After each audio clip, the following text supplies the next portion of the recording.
êtes en forme, que vous avez passé une bonne semaine. Et aujourd'hui, on se retrouve pour un nouvel épisode d'histoire et de foot. Parlons alors d'une équipe italienne qui, au fil des années, aura fait naître des joueurs de légende, des joueurs qui ont poursuivi leur aventure au fil des décennies. Je parle du club de Naples, ou comme on dit, le SSC Napoli. Petit fait important, le football est amené en Italie durant les années 1900 par des Britanniques. Oui, ça c'est le premier fait important. L'origine du club de Naples nous vient de William Powys, un Britannique voulant absolument trouver une équipe lors de son passage dans le pays de la botte, et il était également un grand amateur de football. Une réunion entre William Powys, Bayonne et 3 Napolitains auront donc pour but de créer le Napoli Club Football and Cricket. Ce n'est que seulement 2 ans après sa création que le nom cricket dans le logo sera complètement supprimé pour laisser donc la place au Napoli Football Club. D'ailleurs, vous saviez que la mascotte officielle du club de Naples, c'est un âne? Vous ne savez pas pourquoi? Eh bien, je vais vous expliquer tout de suite. En 1926, le championnat italien n'est pas encore comme on le connaît aujourd'hui. Il y a des groupes de plusieurs équipes et Naples termine bon dernier de son groupe avec 1 point sur 18. On donne alors à cette équipe le surnom de Ai Ciucciarelli. J'espère que je le dis bien en italien, puisque ça signifie les petits ânes. L'âne deviendra par la suite le symbole de cette équipe. Il remplacera par la même occasion le cheval qui avant était le symbole de cette équipe, on ne sait pas vraiment pourquoi. Alors bien sûr, vous pouvez vous poser une question. Le championnat italien tel qu'on connaît aujourd'hui, il est apparu quand? Eh bien justement, il est apparu en 1930 et durant les 6 premières saisons, l'équipe napolitaine a toujours fini dans le top 10. Donc ça c'est vraiment pas mal comme début. Malheureusement, comme pour beaucoup de clubs à cette époque, eh bien l'équipe enchaîna les hauts et les bas. Elle évita même la relégation par 2 fois. Une fois en 1937 et la deuxième fois en 1940. Et l'équipe napolitaine se sauve grâce à une meilleure différence de but. Je ne sais pas si vous vous rendez compte. Malheureusement, ce qui devait arriver, arriva. En 1942, l'équipe de Naples chuta donc en 2e division, l'antichambre de la Serie A.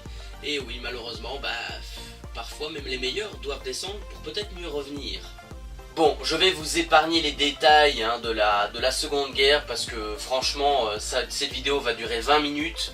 Mais retenez juste que le 6 décembre 1959, le stade mythique de San Paolo fut inauguré lors d'un match opposant le Napoli à la Juventus, où les Napolitains ont d'ailleurs gagné 2-1, dans un match assez spectaculaire, paraît-il. On peut également noter que durant les années 70, de grands joueurs en devenir ont fait leur apparition sous le maillot napolitain, notamment Dino Zoff, José Altafani, Antonio Giuliano ou encore Omar Sivori. Eh oui. Mais comment? Nous sommes dans une vidéo où nous parlons de Naples, où nous parlons de la ville mythique qui a vu naître le plus grand joueur de cette équipe, le légendaire Diego Maradona, l'homme qui a offert la Coupe du Monde 1986 à l'Argentine avec la célèbre main de Dieu, vous savez comme ça. Le 5 juillet 1984 est alors une date très importante pour ce club. C'est justement à cette date que Diego Maradona est présenté officiellement au stade San Paolo devant plus de 70 000 spectateurs. 70 000 personnes pour un joueur qui va faire les beaux jours de cette équipe durant de nombreuses années. Je peux même vous dire que cet homme, en tout cas pour les supporters napolitains, c'est plus qu'un joueur, c'est un dieu. Diego Maradona, dans cette ville de Naples, c'est considéré comme une religion, tellement il est adoré, adulé, et tellement il a offert, pas le prestige, mais il a offert une prestance magnifique en jouant pour cette équipe. Ah là là. Saviez-vous que de 2000 à 2007, les beaux jours que cette équipe de Naples a connus il y a quelques années, semblaient si lointains? Et oui, puisque l'équipe connaît une crise financière sans précédent, ils doivent se séparer de plusieurs joueurs importants et sont même relégués en Série C, la 3e division italienne. Naples en 3e division italienne. Je ne sais pas si vous vous rendez compte de ce que je viens de vous dire. Mais comme on dit souvent, les grandes équipes ne meurent jamais, et en 2007, l'équipe de Naples remonte en Serie A, et depuis, n'a plus jamais été reléguée, et c'est d'ailleurs justement cette année-là qu'elle remontera en compagnie de la Juve, descendue pour les matchs truqués là, et le Genoa, qui avait été aussi relégué. Mais heureusement, et oui, heureusement j'ai envie de vous dire, il y a des joueurs qui ont fait revivre cette équipe de Naples. Un petit peu à leur façon, comme Edinson Cavani, Marek Hamsik, Ezequiel Lavezzi, Raúl Albiol, Gonzalo Higuaín, Callejon, ou encore notre petit belge Dries Mertens.